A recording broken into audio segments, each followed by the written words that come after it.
Association of India के chairman Manu Gupta जी हमारे साथ मौजूद हैं। बात करते हैं इनसे टॉय बिज के बारे में और इनके खुद के ब्रांड प्ले ग्रो के बारे में। सर बहुत बहुत स्वागत है आपका।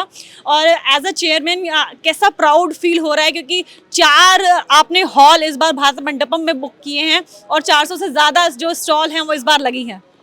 बहुत बहुत धन्यवाद डिम्पल जी। बहुत खुशी हो रही है। 16वां संस्करण है हमारा और तीसरा ग्लोबल टॉय सीईओ मीट हमने कल करा है, जिसमें 150 से ज़्यादा कंपनियों ने पार्टिसिपेट करा। विश्व की 32 बड़ी कंपनियों 32 बड़े ब्रांड ने पार्टिसिपेट करा। अब बात यहाँ टॉय बिज की करें, आपने बिल्कुल ठीक कहा। 400 से ज़्यादा ब्रांड यहाँ पे लगे हुए हैं। 4 पूरे हॉल हमने ले लिए। आपको शायद याद होगा वो टाइम 4 साल पहले का, जब हम एक हॉल 1.5 हॉल में सिमट के रह जाते थे। 90% खिलौना जो है वो चाइनीज़ होता था। 100% खिलौना भारतीय है।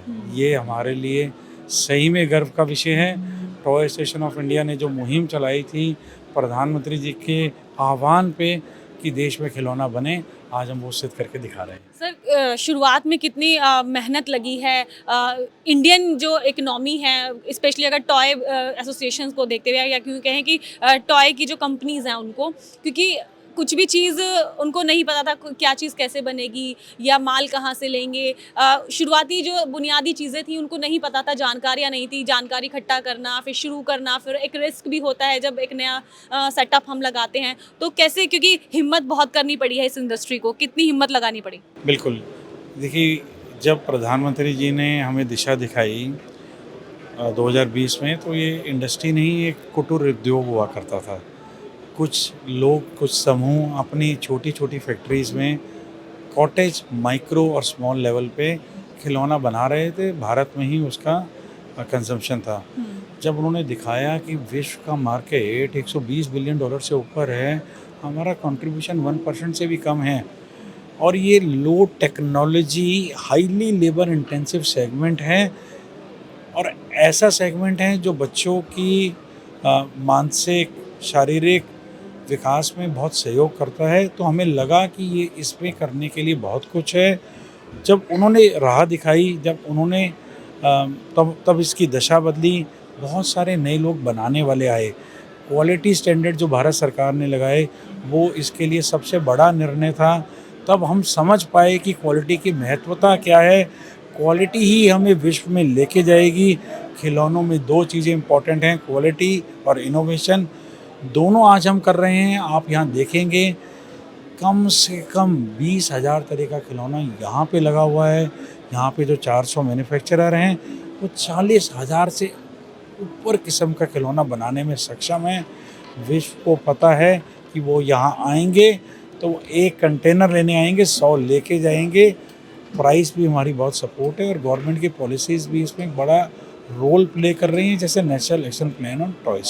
हाँ सर, मैं प्राइस के ऊपर आती हूँ। अमूमन हम चाइना का जब भी प्रोडक्ट लेते हैं तो सस्ता माल होता है और लोग इजीली उसे परचेज भी कर पाते हैं। वहीं अगर इंडियन ब्रांड्स की अगर हम बात करें, क्योंकि सामान अच्छा है, क्वालिटी अच्छी है, तो कहीं ना कहीं प्राइस उससे थोड़ा सा एक्स्ट्रा होता है। लेकिन वो कहते हैं ना कि इंडिया का माल है तो लंबा चलेगा। तो सर क्या इस चीज़ को देखते हुए, प्राइस को देखते हुए भी बायर्स या सेलर्स जो हैं उनको दिक्कत आती है कि कौन सा माल अपनी दुकान पर रखें, कौन सा नहीं रखें, या अब जो सेलर्स हैं या बायर्स हैं वो समझ चुके हैं कि क्वालिटी रखेंगे तो बिकेगा? क्या बदलाव है? जी, 2 चीज़ें हैं इसमें। प्राइस के 2 मापदंड हैं। प्राइस के साथ what is the value offering that is coming. तो प्राइस एक डिटरमिनिंग फैक्टर होता है, पर आपको पूरा प्रोपोजिशन देखना पड़ेगा। प्राइस के साथ, जैसे आपने कहा, उच्च गुणवत्ता के खिलौने आ रहे हैं, नयापन आ रहा है उन पे, उनकी वो ज़्यादा लास्ट करते हैं। वो जो टीचिंग इम्पार्ट करते हैं वो वेरिड है, जो बच्चों को चाहिए वो है। और सबसे ज़्यादा ज़रूरी, हमारे कल्चर, हमारी सभ्यता, हमारे डेमोग्राफिक के अनुरूप बने हुए खिलौने हैं जो हमें चाहिए थे। जहाँ तक विश्व स्तर की बात है, हाँ, वहाँ पे हमें कुछ तकलीफ़ ज़रूर आ रही है जाने में, क्योंकि एक सिग्निफिकेंट कॉस्ट डिसेबिलिटी है जो चाइना और वियतनाम जैसे देश अपने मैन्युफैक्चरर्स को दे रहे हैं। पर मुझे पूरी उम्मीद है, जो माननीय फाइनेंस मिनिस्टर ने इस साल बजट में जो स्कीम अनाउंस करी है और अभी वो क्रियान्वित होने वाली है, उस डिसेबिलिटी को भी हम ख़त्म कर देंगे। और विश्व पटल में भी जो हमारा 10-12% का फ़र्क आ रहा है, वो भी अब ख़त्म हो जाएगा। ठीक है, अब बात करते हैं प्ले ग्रो की। सर आपका ब्रांड है ये, या यूँ कहें कि शायद आपकी जान भी होगा, क्योंकि एक जब बिजनेसमैन अपना बिजनेस शुरू करता है तो उसमें उसका खून पसीना और उसके सपने भी जुड़े होते हैं। तो सर प्ले ग्रो को लेकर आपके क्या सपने थे शुरुआत में, और आज प्ले ग्रो किस मुकाम पर पहुंचा है? देखिए, मैं जब खिलौना व्यवसाय में आया तो एक छोटे से रिटेलर के रूप में आया था। अ, एक छोटी सी करोल बाग में हम रिटेल की शॉप चलाते थे। हमने जाना समझा, कुछ सामान चाइना से आता था, कुछ ट्रेडर लेके आते थे, कुछ बड़ी बड़ी ब्रांड्स आती थी, उनका सामान बेच के 1 से 2, 2 से 4, 4 से 6 शोरूम बनाए। जब हमने 2006 में प्लेग्रो को शुरू किया तो हमने एक अपॉर्चुनिटी को भापा कि एक बहुत बड़ा सेगमेंट है जो विश्व में यूएस टॉय मार्केट में भी सबसे बड़ा सेगमेंट है, जिसे कहते हैं आउटडोर टॉयज़। उसकी भारत में अभी पूर्ण रूप से स्थापना नहीं हुई, तो हमने उस वॉइड को भरने के लिए 2006 में प्लेग्रो की स्थापना करी। 2011 में हमने पहली बड़ी फैक्ट्री लगाई, 2018 में हमने दूसरी बड़ी फैक्ट्री लगाई, और आज आपको बड़ी खुशी से बताना चाहूँगा कि हिंदुस्तान की सबसे बड़ी टॉय फैक्ट्री बाबा महाकाल की नगरी उज्जैन में हम अगले महीने चालू करने वाले हैं। इसके बहुत अलावा बहुत शुभकामनाएं सर। बहुत बहुत धन्यवाद आपका। अ, अभी प्लेग्रो ऐसे कंपनी हमारे पास 850 से ज़्यादा लोग काम करते हैं। हम लगभग 700 एसकेयू बनाते हैं। हम ना केवल भारत में बल्कि 23 अलग अलग देशों में भी अपने खिलौने बेचते हैं। आगे हमारा इस लाइन को लेके, इस इंडस्ट्री को लेके ऐसा मन है कि हम विश्व में भी वही मुकाम हासिल करें जो हमने भारतीय टॉय मार्केट में किया है। बिल्कुल। सर डोमेस्टिक लेवल पर किस तरह से आपका बिज़नेस अभी चल रहा है, और अगर इंटरनेशनल लेवल की बात करें तो कहाँ तक आपकी पहुँच जा चुकी है? किन-किन देशों में आप सामान पहुँचा चुके हैं? थोड़ी-सी ये जानकारी चाहेंगे। देखिए, देश की अग्रणी टॉप टॉय कंपनियों में लोग हमारी गिनती करते हैं, और शायद इसलिए भी क्योंकि वो टर्नओवर इस तरह का है, और जितने लोगों को हम एम्प्लॉय करते हैं, जितना हमारा बड़ा सेटअप है, जितनी बढ़िया हम रेंज बनाते हैं, तो देश में हम देश के सभी प्रांतों में, सभी राज्यों में और सभी यूनियन टेरिटरीज़ में हम हैं। वहाँ हमारे पास एक्सक्लूसिव डिस्ट्रीब्यूशन सिस्टम है। जहाँ तक विदेश की बात है, हम प्राइमरली अभी यूएस मार्केट को और ईयू मार्केट को फोकस कर रहे हैं। इसके अलावा हमने ऑस्ट्रेलिया में, जर्मनी में और कुछ यूके में भी अपने खिलौने भेजे हैं। मुझे लगता है कि आज सुबह से हम यहाँ बैठे हैं, आज मेरे पास अभी तक 4 यूएस की बड़ी कंपनीज आ चुकी हैं जो ये संभावनाएं व्यक्त कर रही हैं कि हम चाइना, इंडोनेशिया, वियतनाम के अलावा भारत में खिलौना बनाना चाहते हैं।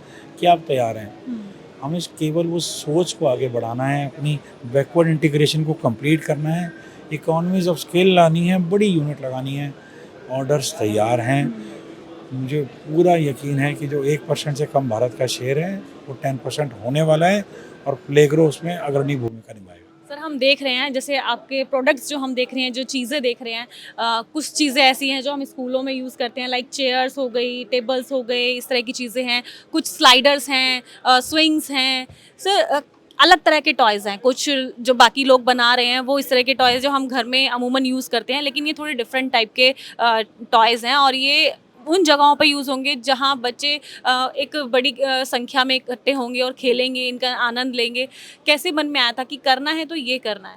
करेक्ट। तो जैसे मैंने आपको बताया कि जब हम आए, ride on and outdoor toys जो एक बड़ा सेगमेंट था, तब हम उसमें जाने लगे तो हमें लगा कि इसकी जो यूसेज है वो इंस्टीट्यूशनल यूज़ है, जैसे स्कूल में होती है, मॉल में होती है, रिक्रिएशन सेंटर में होती है, एक कॉमन प्ले जोन, एक कॉमन फैसिलिटी सेंटर में होती है। तो आगे आगे बढ़ते हुए हमने इस रेंज को फिर किड्स फर्नीचर में लेके गए, प्ले पेन में लेके गए, बच्चों के स्टडी मटेरियल हमने बनाना शुरू किया। तो जो राइड ऑन और आउटडोर से जो श्रृंखला शुरू हुई थी, उस रेंज को जब हम बढ़ाते गए तो ये पूरा का पूरा सेगमेंट जो आज भारत का सबसे बड़ा सेगमेंट है, which is school supply segment, ये हमने क्रिएट करा। इसमें हम पायनियर रहे, और एक निश भारत के लिए इसमें हमने बनाया। मैं भी एक चीज़ यहाँ पर बताना चाहूँगी, मैंने अभी तक किसी भी पब्लिक प्लेस पे अगर इस तरह की चीज़ें देखी हैं आउटडोर इक्विपमेंट्स की, तो सर प्लेग्रो की ही देखी है। मैंने अभी तक किसी और ब्रांड का नहीं देखा है, ये मैं बी ऑनेस्ट बता रही हूँ। और बहुत ही स्टडी आपकी चीज़ें दिख रही हैं, बहुत मजबूत हैं, साथ साथ बहुत सुंदर भी हैं। सर कैसे आप अपने जो बायर्स हैं उनको कैसे आप स्वागत करना चाहेंगे, या क्या कुछ उनको कहना चाहेंगे, और जो अभी तक टॉय बिज़ में नहीं आए उनको आपका क्या सजेशन है? देखिए, मैं ना केवल प्लेग्रो के एमडी के लिहाज से बल्कि टॉय एसोसिएशन ऑफ इंडिया के चेयरमैन के लिहाज से भी बताना चाहूँगा, ना केवल देश के सब बायर्स को बल्कि विदेश के भी उन बायर्स को कि आप टॉय बिज़ में ना आके, आप ग्लोबल टॉय सीईओ मीट में ना आके कुछ मिस कर रहे हैं। भारत का खिलौना मैन्युफैक्चरिंग इकोसिस्टम अलग स्तर पे पहुंच गया है। यहाँ पे कंपनियों की कुशल क्षमताएं, यहाँ पे इनोवेशन एक अलग लेवल पे पहुंच चुकी है। आप आइए, आप केवल भारत में अपना खिलौना ना बेचें, आप buy from India, you build in India and then you see the result yourself.